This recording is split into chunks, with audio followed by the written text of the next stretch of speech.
Indonesia dan Malaysia, dua negara serumpun, dua bangsa dengan akar budaya yang nyaris sama.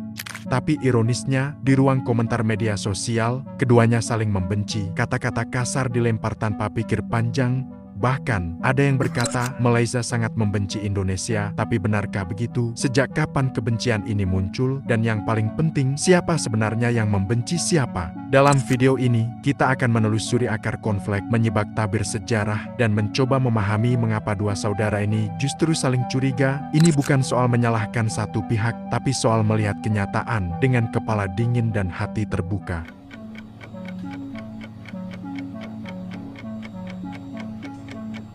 Sebelum kita masuk ke dalam akar permasalahan, mari kita akui satu hal terlebih dahulu, hubungan Indonesia dan Malaysia tidak selalu buruk.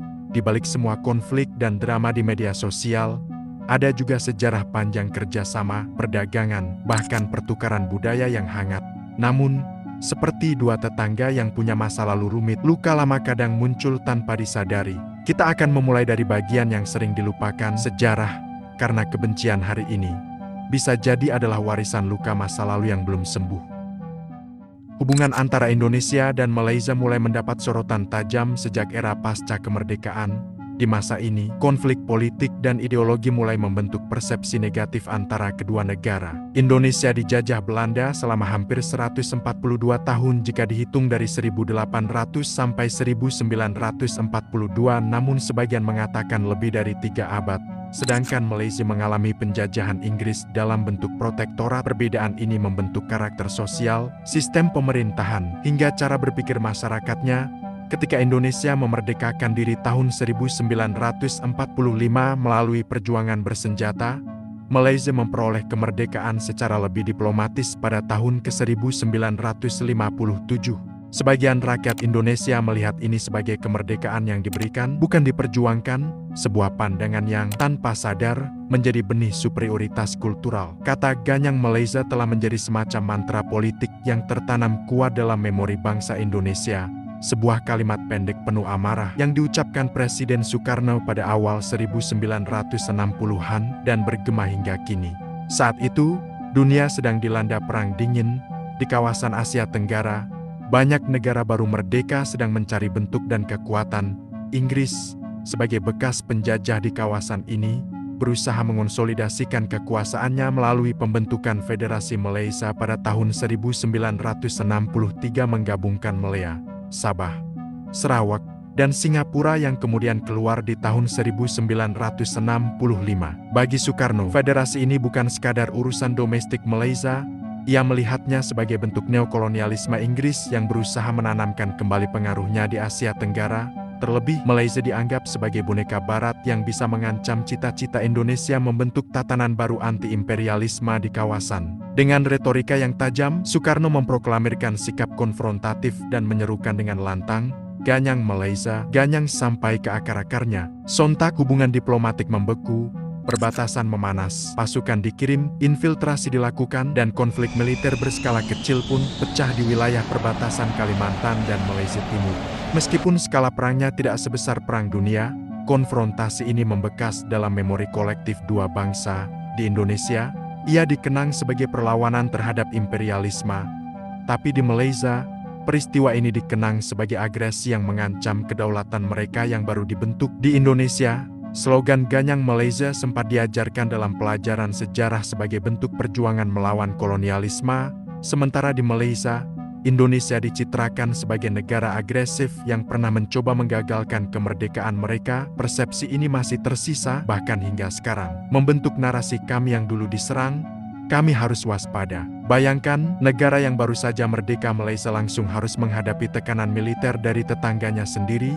Trauma itu mengakar, dan hingga kini, generasi tua di Malaysia masih menyimpan ketegangan sejarah itu sebagai luka lama yang belum sepenuhnya sembuh. Yang menarik adalah, seiring berjalannya waktu, banyak anak muda Indonesia yang mengutip Ganyang Malaysia tanpa benar-benar memahami konteksnya.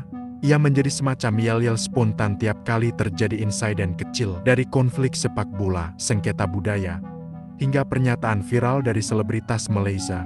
Pertanyaannya, apakah kita sedang memperingati sejarah atau menghidupkan kembali api lama yang seharusnya sudah padam? Konflik budaya antara Indonesia dan Malaysia seolah tak pernah usai. Perseteruan tentang siapa pemilik sah dari warisan budaya seperti batik, reog, rendang, bahkan lagu daerah telah menjadi bahan perdebatan panjang di media sosial. Salah satu kasus yang paling memancing emosi publik Indonesia adalah ketika batik dan reog Ponorogo diklaim sebagai bagian dari warisan budaya Malaysia dalam promosi pariwisata. Meskipun secara historis wilayah Malaysia modern memang dihuni oleh etnis Melayu yang juga tersebar di Sumatera dan Kalimantan.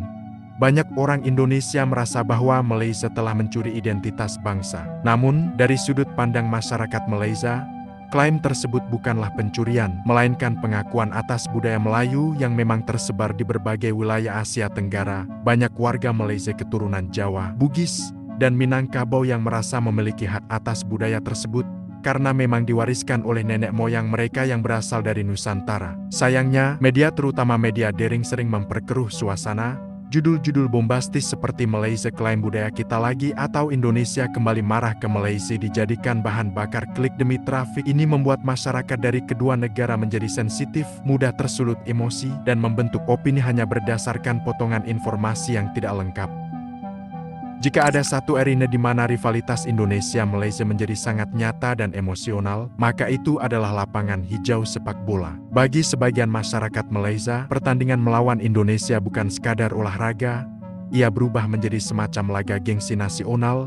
Disinilah sentimen lama mencuat, bukan hanya soal menang atau kalah, tetapi tentang siapa yang lebih besar, siapa yang lebih benar, siapa yang lebih layak dihormati di kawasan Asia Tenggara. Setiap kali tim nasional Indonesia dan Malaysia bertemu, suasana jadi panas, sorak-sorai berubah jadi ejekan, saling provokasi di media sosial meningkat tajam. Jika di Indonesia ada semangat balas dendam sejarah, maka di Malaysia juga tidak sedikit yang merasa perlu menunjukkan superioritas atas Indonesia. Sebagian warga Malaysia melihat supporter Indonesia sebagai terlalu emosional, kasar, bahkan agresif. Mereka menilai bahwa euforia berlebihan dari pendukung Indonesia kerap berubah menjadi cercaan atau intimidasi, terlebih jika kalah. Mereka dianggap tidak bisa menerima dengan lapang dada. Sebaliknya, kemenangan atas Indonesia bagi sebagian fans Malaysia seolah menjadi validasi harga diri nasional.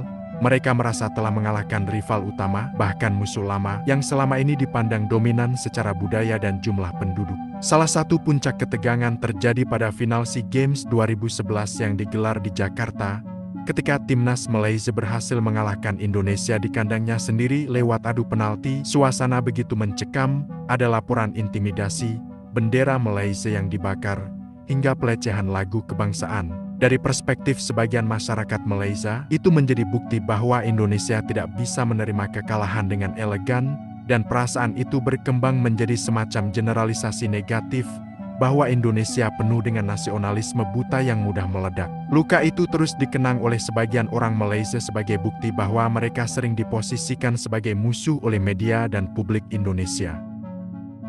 Salah satu sumber utama ketegangan emosional antara masyarakat Indonesia dan Malaysia adalah persoalan buruh migran Indonesia, terutama yang bekerja sebagai pembantu rumah tangga di Malaysia. Setiap tahun, puluhan ribu WNI, sebagian besar perempuan dari desa-desa, berangkat ke Malaysia untuk bekerja. Mereka mencari nafkah demi keluarga, dengan harapan hidup yang lebih baik. Namun, tak sedikit dari mereka yang mengalami pelecehan, kekerasan, atau perlakuan tidak adil dari majikan mereka. Namun di sisi lain, tidak semua warga Malaysia memperlakukan TKI dengan buruk. Banyak juga yang menganggap mereka sebagai bagian dari keluarga. Tapi narasi positif jarang menjadi viral. Yang muncul di permukaan selalu sisi gelapnya karena lebih menjual, lebih menggugah emosi. Pemerintah Malaysia pun beberapa kali memberikan pernyataan bahwa mereka tidak menoleransi kekerasan terhadap pekerja asing. Namun, masyarakat Indonesia terlanjur curiga karena merasa perlindungan hukum di Malaysia tidak berpihak kepada korban dari Indonesia.